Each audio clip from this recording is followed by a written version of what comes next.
আসসালামু আলাইকুম রহমতুল্লাহ। YouTube channel 10 minute ইঞ্জিনিয়ারিংয়ের পক্ষ থেকে সবাইকে স্বাগতম। আমি আজকে অত্যন্ত গুরুত্বপূর্ণ একটি বিষয় নিয়ে হাজির হয়েছি। বিষয়টি হচ্ছে যে সহজ পদ্ধতিতে কিভাবে জমির পরিমাপ করা যায় এবং যে কোনো জমি পরিমাপ করার কয়েকটা পদ্ধতি আমি এখানে অ্যাপ্লাই করতেছি। এর মধ্যে পূর্বে কিছু সূত্র দিয়েছি, এই সূত্রগুলো অবশ্যই জানতে হবে। আর এই ভিডিওটা যদি বুঝতে চান তাহলে অবশ্যই পূর্বের ভিডিওগুলো দেখে আসবেন, ঠিক আছে? ওইখানে সূত্র আলোচনা করেছি, প্লাস হচ্ছে কোন জমি কীভাবে পরিমাপ করে সেটা আলোচনা করেছি। আর আজকে যেটা আলোচনা করব সেটা হচ্ছে যে তিন কোণা জমি, ত্রিভুজ আকৃতির জমি কীভাবে আমরা পরিমাপ করব, ঠিক আছে? এখানে তিনটা বাহু আছে, একটা হচ্ছে 80 ফুট, একটা হচ্ছে 70 ফুট, আর একটা হচ্ছে 30 ফুট। এখানে আমার যে কাজটা করতে হবে সেটা হলো যে আমার এখানে আগে একটা সূত্র অ্যাপ্লাই করতে হবে। সূত্রটা হচ্ছে যে এ বি সি, আমরা তিনটা বাহুর নাম দিব। যেমন এটার নাম দিলাম আমি, যেমন এ, এটা হলো বি, এটা হলো সি, ঠিক আছে? এখন এখানে আমরা বিষমবাহু ত্রিভুজের ক্ষেত্রফল বের করব।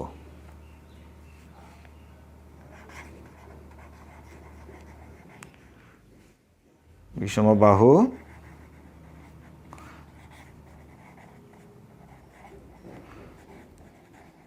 ত্রিভুজের ক্ষেত্রফল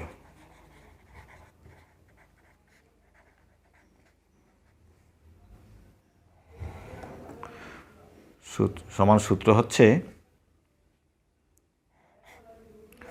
√ s into s minus a s minus b s minus c, ঠিক আছে? এখন এ বি সি আছে কিন্তু এস নেই। এস এর সূত্র হচ্ছে যে আমরা জানি S equal to A plus B plus C by 2। এখানে আমরা এ ধরেছিলাম যে 80 যোগ বি এর মান হচ্ছে 70 আর সি এর মান হচ্ছে 30, ঠিক আছে? নিচে হচ্ছে 2, তাহলে উপরে যোগ করে পেলাম আমরা 180 বাই 2, নিচে হচ্ছে ভাগ দিয়ে পেলাম 90, ঠিক আছে? S equal two 90। এখন আমরা এই যে এস এর মান পেয়ে গেলাম, এ এর মান আছে, বি এর মান আছে, সি এর মান আছে। এখানে এই সূত্রের মধ্যে বসাই দিলে আমরা এটার মান পেয়ে যাব। এখন আমরা যে √ এস এর মান হচ্ছে 90, তাহলে 90 ইন্টু 90 মাইনাস এর মান হচ্ছে 80, ঠিক আছে? তারপর এস এর মান হচ্ছে 90 মাইনাস বি এর মান হচ্ছে 70,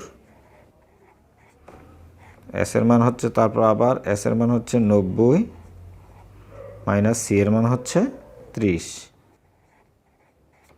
এই এখন আমরা এটার মান এখন পেয়ে যাব।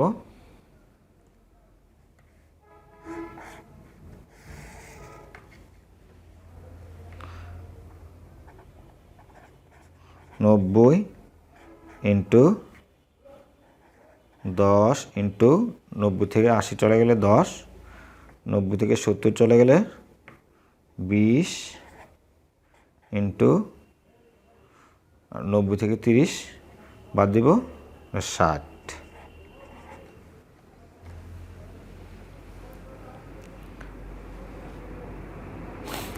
তা এখন আমরা যখন সংখ্যাটা √ দিয়ে ক্যালকুলেটর চাপ দিয়ে আমরা মান পেয়ে যাব। মান পেলাম 10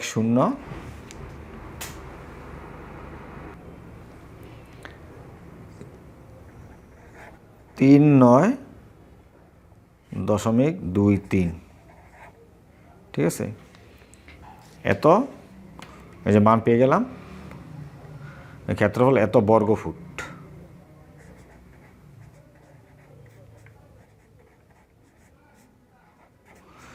এখন আমরা যে ক্ষেত্রফলটা পেলাম, এই ক্ষেত্রফলটাকে যদি আমরা এই যে এখানে আমরা মান লিখে রাখছিলাম 435.6 বর্গফুট সমান 1%, এই শতাংশ বের করতে চাই, তাহলে 435.6 বর্গফুট দ্বারা এই ক্ষেত্রফলকে ভাগ দিলে আমরা শতাংশ পেয়ে যাব। তাহলে 1039.23 যে ভাগ 435.6, ঠিক আছে, এটা হবে শতাংশ।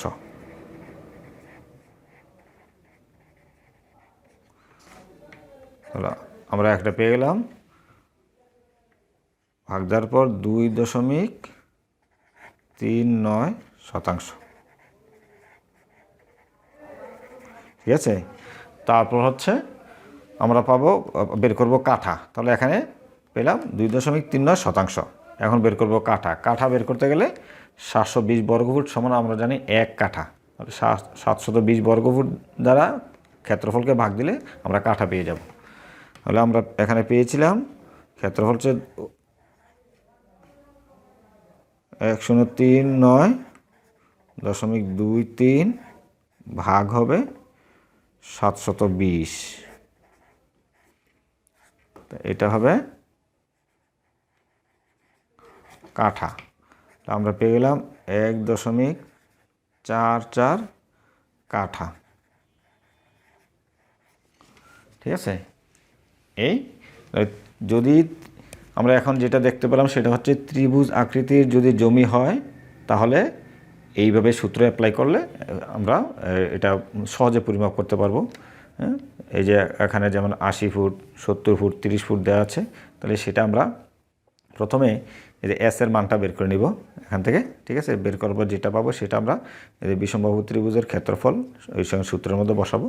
বসানোর পর তারপর টোটাল যে ক্ষেত্রফল যেটা পাবো সেটাকে আমরা 435.6 দ্বারা ভাগ দিলে শতাংশ পেয়ে যাব।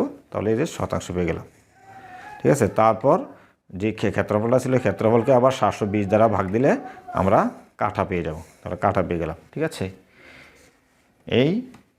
এরকম সুন্দর সুন্দর ভিডিও পাওয়ার জন্য আমাদের এই চ্যানেলটি সাবস্ক্রাইব করবেন, লাইক, কমেন্টস এবং শেয়ার করবেন। ওকে, আল্লাহ হাফেজ, থ্যাংক ইউ, আসসালামু আলাইকুম ওয়া রাহমাতুল্লাহ।